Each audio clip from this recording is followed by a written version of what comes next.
Hey everybody, this is Bill. I'm the Salty Old Marine. Welcome back to the channel. Today I would like to talk a little bit about something called medical evidence. Now, I'm not talking about your medical diagnosis, which is needed in order to file your disability claim. We've talked about that before. We'll talk about it again. It's important to know that in order to file a claim, you do need to have a current diagnosis. But that's not what we're talking about right now. What we're talking about right now is how to use medical evidence in a VA claim. Here's what I mean. Let's say, for example, that you're trying to file a claim secondary to another claim that you have already been service-connected for. So again, for example, let's say that you're service-connected for PTSD. And let's say, again, for example, that you wish to service connect your migraines to your PTSD. So you are already service connected for PTSD. That's the same as having an in-service event. So that part of it's taken care of. You go to a neurologist or some other type of doctor and you get a current diagnosis and perhaps some treatment, hopefully some treatment because migraines suck. I know, I have them and I take treatment for that. It's a monthly shot in my leg. I really don't like it. But it does seem to help me with my migraines, so I keep doing it. Anyway, getting back on topic here for a second.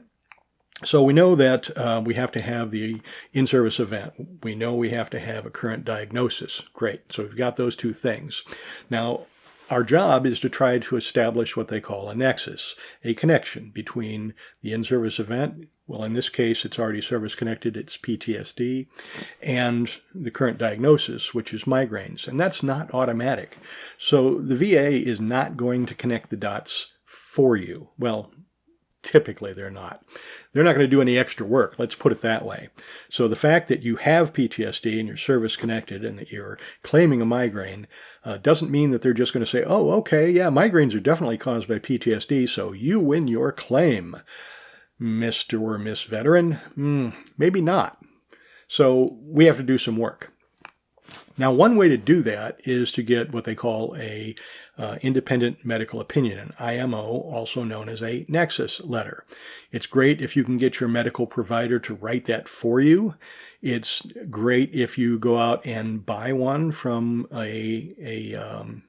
shall I say, credentialed expert who is capable of writing such things. Those are all very, very good things. But what else can you do?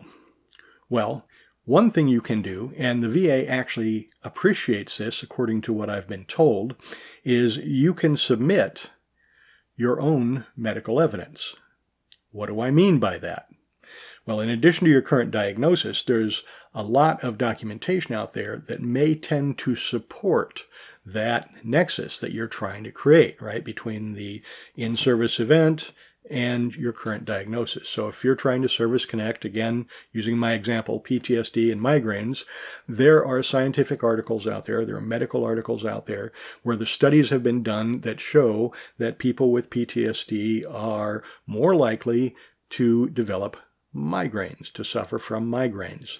And if you can find that information and you can submit that along with your claim, that can help you with your claim. Now, you do have to be cautious. If you're going to submit a scientific or a scholarly article, a medical article of some kind, you really, really have to be sure that what it's saying is what you're claiming. So in other words, if you throw in a medical article and say, yeah, this proves that PTSD causes migraines, and that's not actually what the article says, maybe it says that migraines cause PTSD. Okay, that's nice, but that's not what you're claiming, right? So not great information to be including with your claim. What you need is to be sure that whatever you submit supports your argument.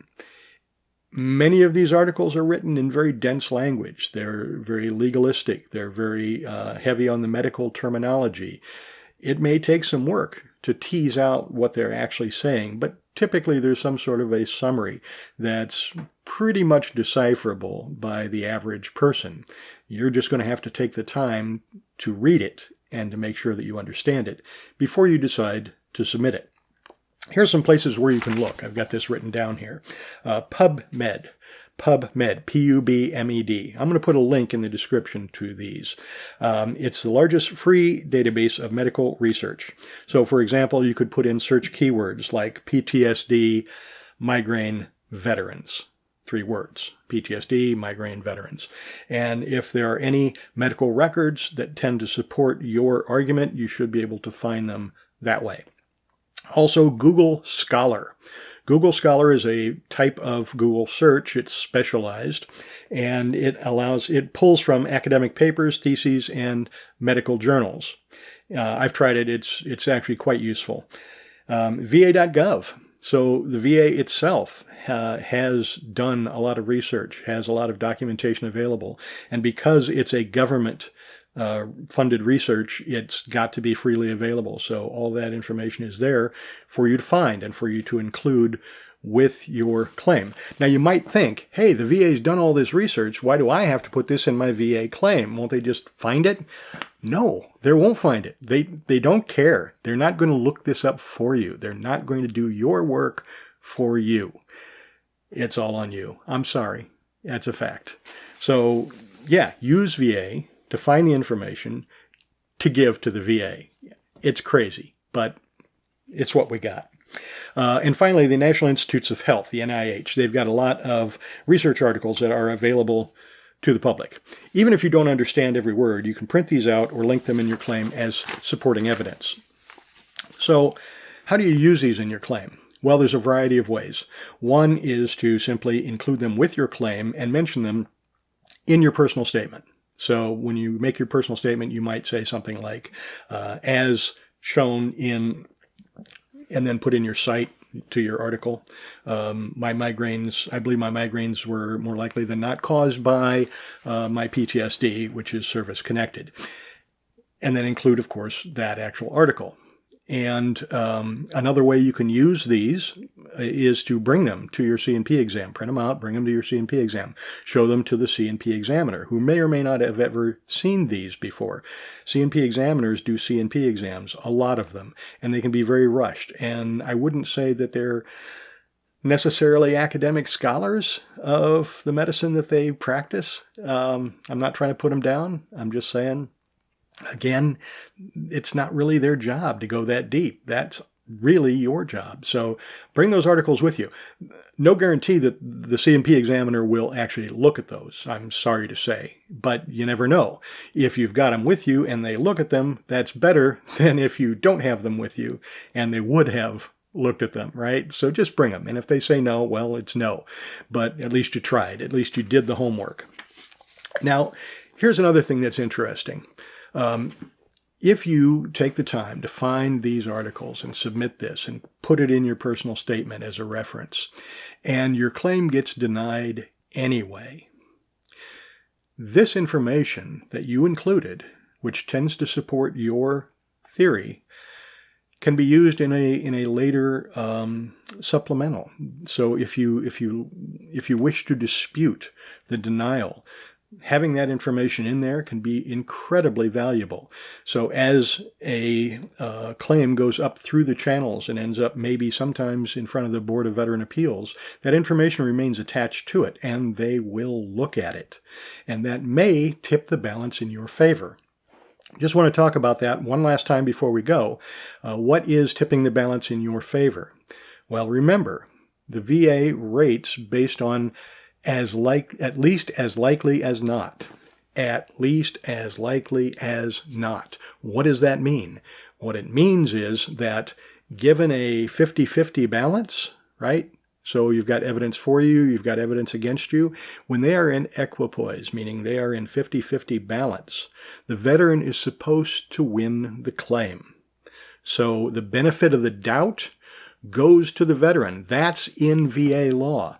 So even if they don't do it at first and your claim gets denied, if you are truly in balance, you may find that on an appeal, especially if you were ever to get to the level of the Board of Veteran Appeals, you will find that that may work in your favor. No promises, no guarantees, but it's certainly better than not having that information. So just to sum up, you can go out and do research about your own claim. Try and find scientific articles that back up your theory, right? I have a stubbed toe and my stubbed toe was caused by my headaches. I don't know. That sounds pretty crazy, right? But if you can find a bunch of scientific articles that prove that stubbed toes were caused by headaches, man, make the claim and include that. Absolutely. Why not? The worst that could happen is you've wasted a little time and they end up saying no. But do your research, find that information, include it in your claim. I think you might find it useful. I hope you found this video useful.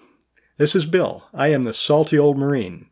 Please like, share, subscribe, tell a friend. That's how we get this channel out there. And by the way, you guys are doing a fantastic job. I so much appreciate everything you've done for this channel. Thank you. I'm trying to help other veterans. This is how we do it. You guys are really coming through. Thanks again. And as always, have a great day.